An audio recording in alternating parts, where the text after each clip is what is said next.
I came out last year, June, on the phone. I came out to my dad first. I was going to call my mom. Hi guys, welcome back to my YouTube channel. If you're new here, my name is Bandy Kiki, the unapologetic African lesbian and entrepreneur. So today's video is different from what we normally have on this channel, and believe you me, it's fun. So I have with me Rosy and Wura. They are a African lesbian couple, and I'll be asking them very interesting questions over Zoom. So to be honest, I don't want to waste much of your time. They're fun, okay? So let's just dive right into it. Thank you guys for doing this. Thank you for helping me learn about Zoom. Because this is my first time having anybody on this channel. So yeah.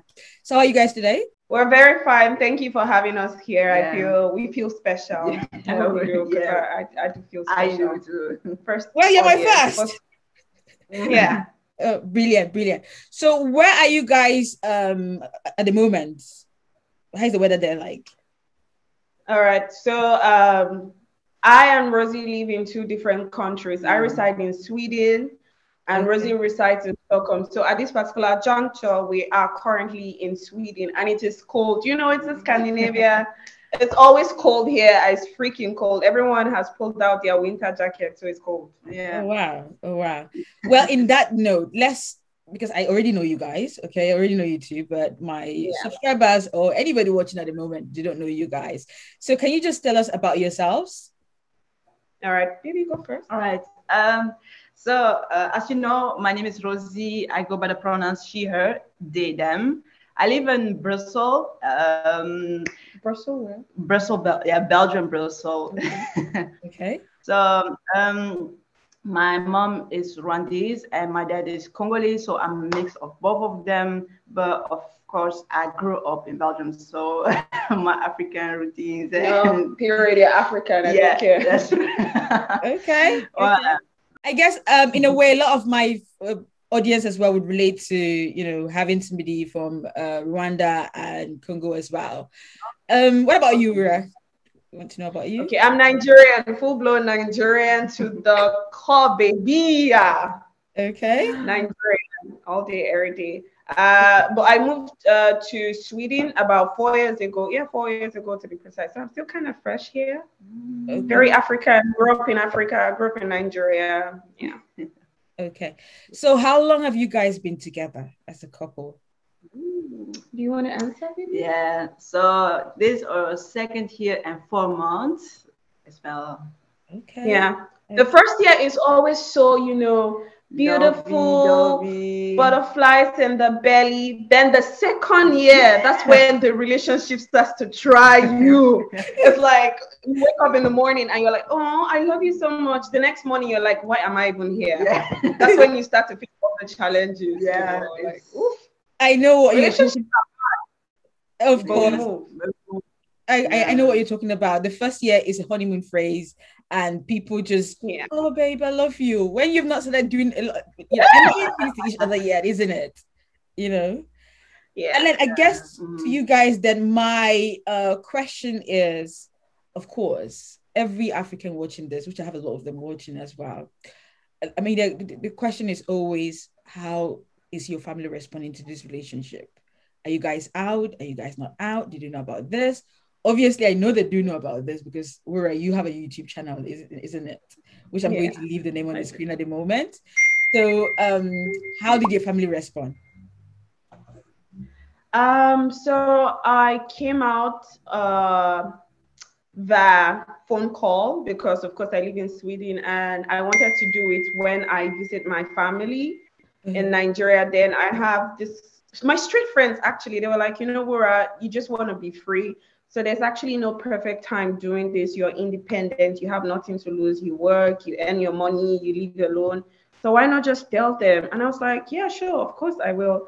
So I came out it's a year now, right? It's a year. I came out last year, June, on the phone. I came out to my dad first. I was going to call my mom, but she wasn't picking up. So I called my dad, and my dad, I told him everything, and he was like, what? Wait, what are you saying? If this is the lifestyle, according to him, if this is the lifestyle you want to pick, just cuts me off. Yeah. That's what he said. Yeah, it was so sad to hear my dad say that, because I love my family so much. Love exists in my home. So that coming from my dad really broke my heart. So he called my mom. He was like, come, have you heard what your daughter is saying? So my mom came, took the phone, and I spoke to my mom, and my mom was like, okay, she was trying to understand me a bit. She was like, okay, I understand. But you know, this is not part of our culture. Maybe you need time, take some time off from dating. You always find someone. You know, she just tried to pet me, but she was not upset. And my dad took the phone back, and my dad was like, okay, I'm trying to understand what you're saying, but this is white behavior. It's not part of the African, you know, culture. He said I should go see a psychologist, that he thinks that I might be matched. Yeah, he said that. Wow. But that I think was just the first day. You know, it was very intense. But over time, I had. Okay. Yeah, go on. Now. Yeah, we're better now. All right. So when my dad, you know, spoke to me again, he was like, I should go see the psychologist. Maybe something is wrong with me. He said maybe my friends are influencing me, and I'm like, what? Sexuality is not peer pressure. No. This is not peer pressure. We were born this way. But of course, after that, I had several conversations with them, and I tried to explain to them, you know, this is this, that is that. And my dad told me, you know, I'll never force you to do anything you don't want to do. It's your life, and I will support your happiness. My mom is Rosy's fan. She's always like, Black Beauty, how is Rosy? Say hello to Rosy. They always send each other sweet messages, so that's cute. Mama Wura. Yeah. So I'm a bit curious here. What was the journey like from moving to saying you should go to psychologists, to saying that it's not part of our culture, to then being Rosy's fan? How did that happen? It took a lot of uncomfortable conversations, because when my dad spoke to me, I did listen. And when it was time to speak to my dad, I did listen. So I told him things like, because I belong to a different religious background, not Christianity, not Muslim. We believe solely that we are souls.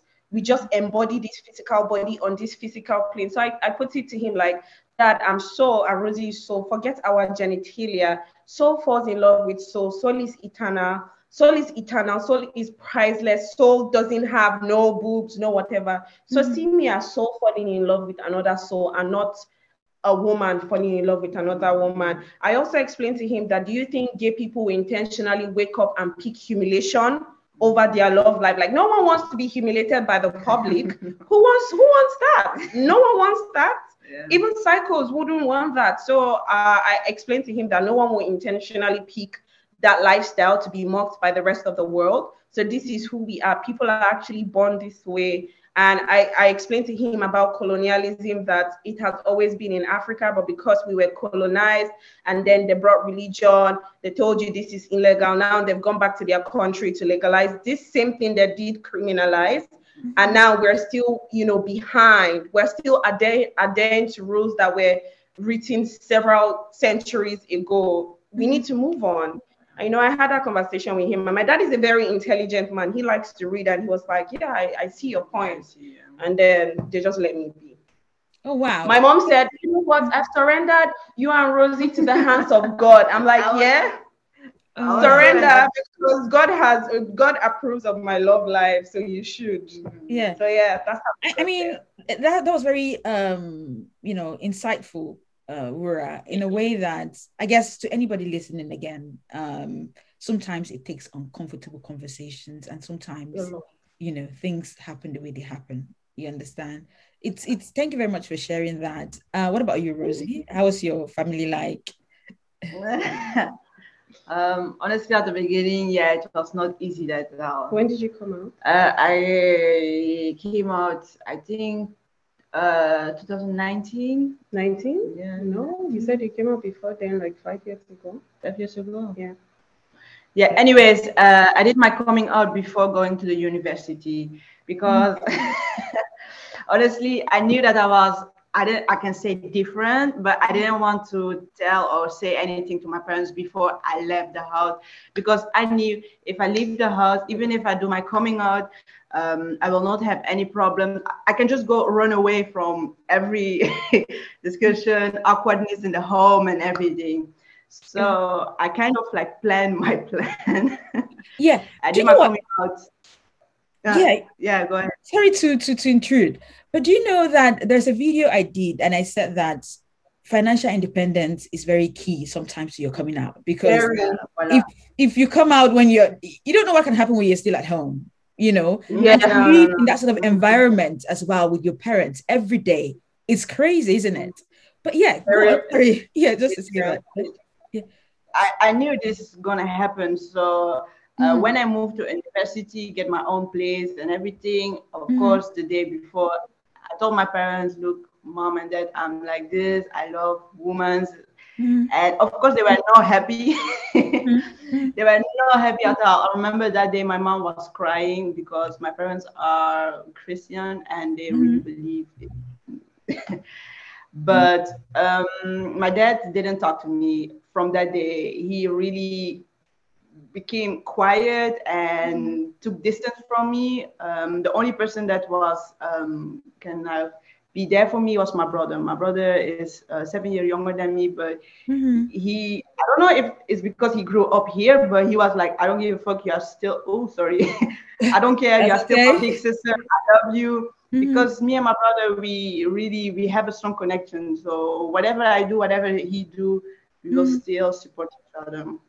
So anyways, I moved to the university, get my own place, and even if they were mad or even if they were not okay with it, I didn't really had a problem because I was not home to listen to all this. I mean, I like that you've both had different experiences. I mean, I'm not saying that I like that. Obviously, your parents are not accepting. I know.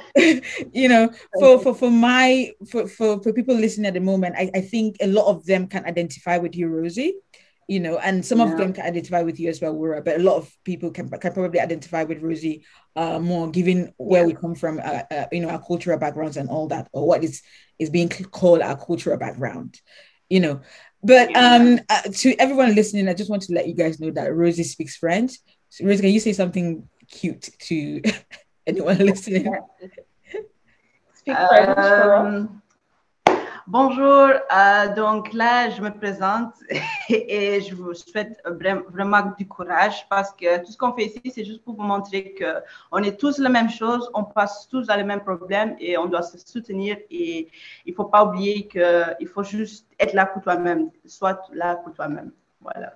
But actually, she speaks better Dutch than French because, you know, Belgium is like, they are divided into sections. Yeah. So some parts speak French. Wow. Speak German. Yeah, even German. Yeah, but she speaks better Dutch than French, but she speaks too. Oh wow, that's very nice. Now I'm just sat here thinking to myself, as a Cameroonian, I should be able to speak French, and everything that Rosy said, I can't even translate it. How embarrassing! I just heard problem. That's all. Anyways, I just say that we are all into this, and together. We are all into this together. We will all pass from today's problems. Just be strong and don't give up. Don't give up. Nice. Very nice. Thank you very much for the translation. So moving to the next question, what are some, apart from obviously dealing with family, you know, coming out, what are some of the challenges that you've had to overcome with embracing your identity? For me, first was to accept myself, because, you know, I had internalized homophobia so much that I thought it was impossible. I literally thought it was bad, and I'm not supposed to be this way. That I even had to date men just to make people happy and try to change myself. So I think the first thing is accepting yourself. When you accept yourself, every other thing will fall in place, because you won't care about homophobia as much.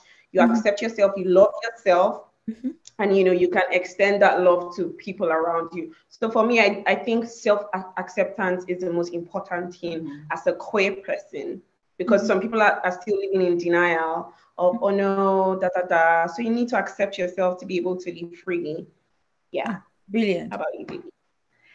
For me, it's the same thing, but also believe in yourself. Like believe in what you do, what you are, because you need to bring, like you always say, bring yourself first and show the world that you are like this. You can change.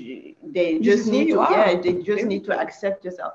You don't make troubles. Like no, a good example with my parents, because no, I have a good relationship with my parents, is because I told them, look, I'm not perfect. No one is perfect. I never smoked or I never stole. I never went to the jail and everything. I work. I have money. So just accept who I am.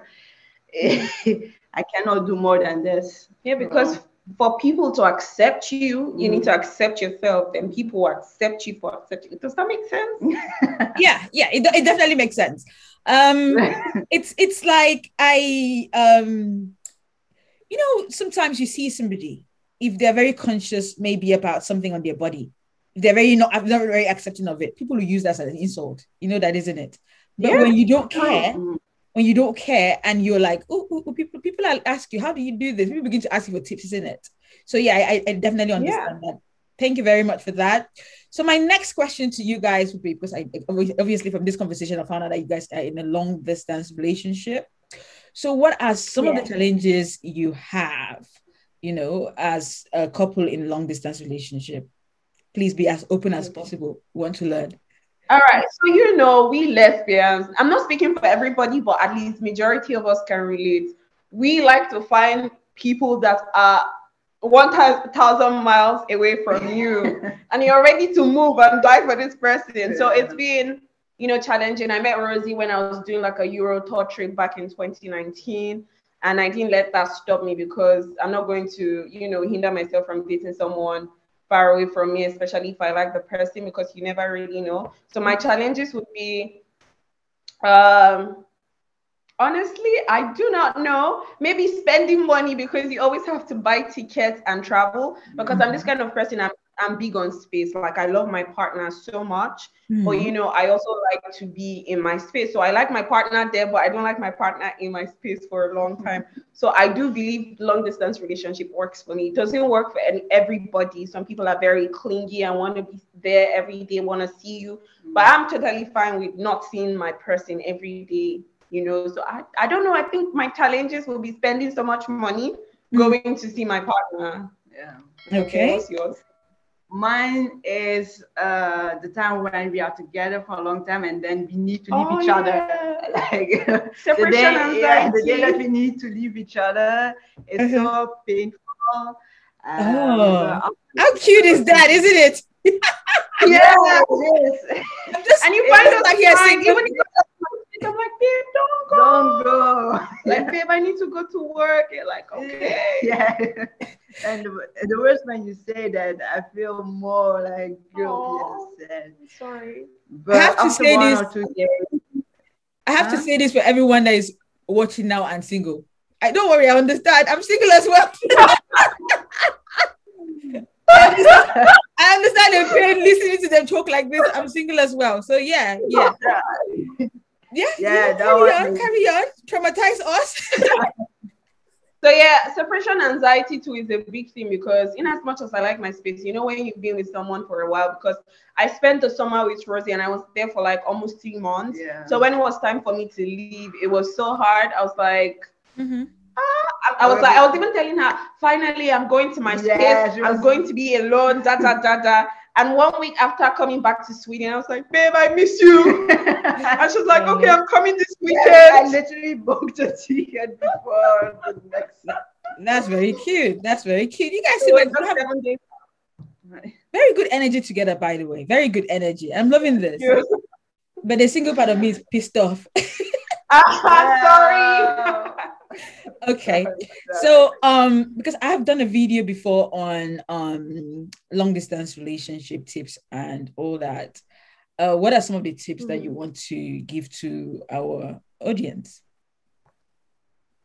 Okay, I understand not everyone is into long distance relationship, but I would my tip is have money, because honestly, money is important. Because how do you want to go see your partner? Because I understand people live in different continents. We live in the same continent, so it's a bit easier, you know. Flight is just 2 hours away. If I have the money, I can go see Rosie anytime if she's free. You know what I mean? I have the keys to her house. I go to her place there. But let's say if you live in a different continent, now you have to be more strategic. Whereas, do I see my partner every month, every 2 months? Because I and Rosie make sure we see each other every month to be able to connect, you know. So we make sure we see each other every month. So you need to ask yourself, do I want to travel to go see this person every 2 months, every 3 months? Because we're in different time zones. That's very important. Have money and be willing to face the challenges, because it's never going to be easy. And if you're not a clingy person like myself, maybe it's for you. But the thing is, Rosie is a clingy person. I'm clingy when I'm with you. Baby, you're lying. Baby, you're lying. Just felt. It's okay. Baby, you're lying. Yeah. She's clingy. Yeah, but when I'm with you. Baby, you're lying. No. Even when I'm not there, you're like, baby. Okay, we have figured out that Rosie is the clingy person here, you know? Yeah, she is. So what tips do you have for them? For me, Ali, for us also is communication. Yes. Yeah. Communication. If you decide to go into a long distance relation, you need to communicate. You need to make the person feel like they are there with you, like, you know, sending videos, video calling, involving them in your daily plans. That's very important. You know, I can wake up in the morning and take one sexy picture for my girl. I'm like, baby, you need to be here to see this real life. Yeah. So, you know, that's true. Do you know one thing? As you guys are saying this, I can see how some of my relationships have had issues. I'm not a very communicative person, you know, and but don't worry, me at the beginning, but she teach me how to do it. That's super cute. I don't know how to get up in the morning and start texting somebody. Yeah, it's like that. She was like that. Like at the beginning, we were never speaking on the phone. I think we spoke on the phone once a week and on FaceTime, but we were mostly texting. She wake up in the morning and there's no good morning. I'm like, hello. If you wake up before me, that's me. That seems familiar to me. You see, yeah. And I probably go to bed as well without saying good night. What? Yeah. I will fight you. I cannot try that. I can't try that anymore. I'm like, if you wake up before me, say good morning. Yeah. Like I wake up in the morning, I want to smile when I look at my phone.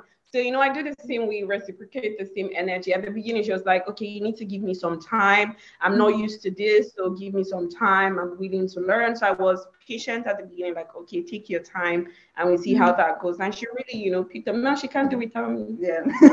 That's so cute. That's so cute. And I like it, Rosie, as well, that you've leveled up to what she desires, her love language.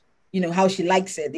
She likes morning communication and night communication as well. That's really cute. And I think it's imperative when it comes to relationships, you know, because I think if Rosie didn't send good morning text, believe you me, it looked like somebody that wouldn't be happy. I'm like, bye, girl, bye. Okay. So now we are going to play a TikTok game. Yeah. Ooh, I want you guys to be as honest as possible. I saw this on TikTok and I was like, do you know what? If I ever have couples on my channel, I am going to definitely play this game. Please be as honest as possible. Okay. So I'm just going to ask questions and you can point at each other or whatever. I think that's how it's done, I guess. So the first question is, who initiated the first kiss? It's me. Okay. Who apologizes first after a fight? Me. Me. My head is too strong. Okay. Who is the funny one? Me. Low-key comedian. Yeah. They be making everyone laugh.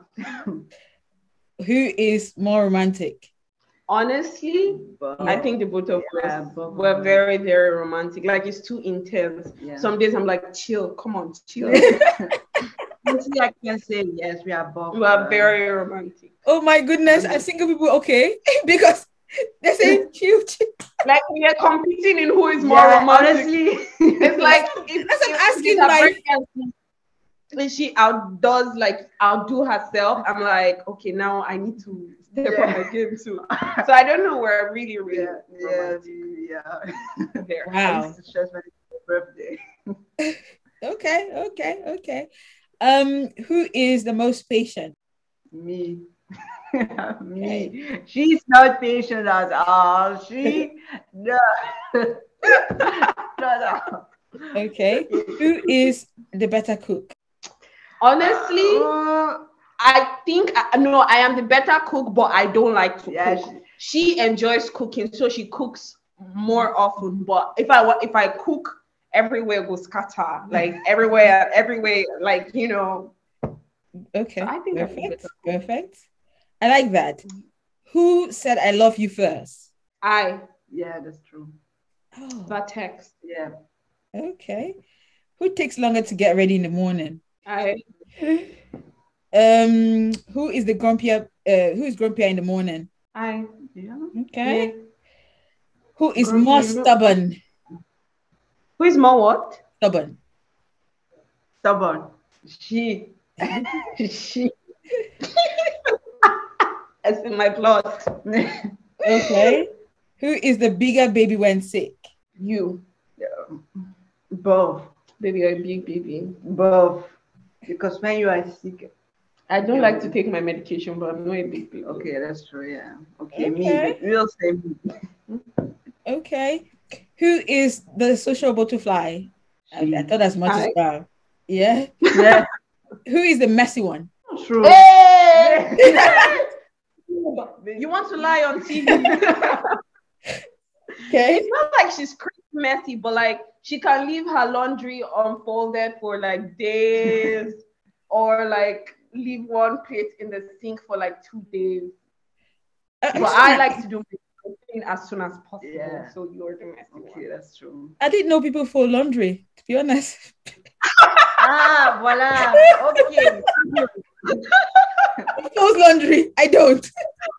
I do it as soon as I'm done. Like everything needs to be in order. That's good. So who spends the most money? Babe, who spends the most money? If we are going to do shopping, babe, it's not about shopping. In your life in general, you go and buy something you don't need. buy something I don't need, but I think both of us. Honestly, I think both of us. That's not true. Both of us. Oh. Okay, sorry, I think we're having an internet issue again. Okay. All right. You want to repeat? No, it's okay now. So that was the end of the TikTok game. Again, one last question, all right, which I think is something that I wouldn't, as an advocate for the LGBTQ community as well, something that I should ask. What is your wish for the LGBTQ community in your respective countries? You want to go first? My wish is for them to decriminalize same-sex love. Okay. My wish is for people like us to live freely.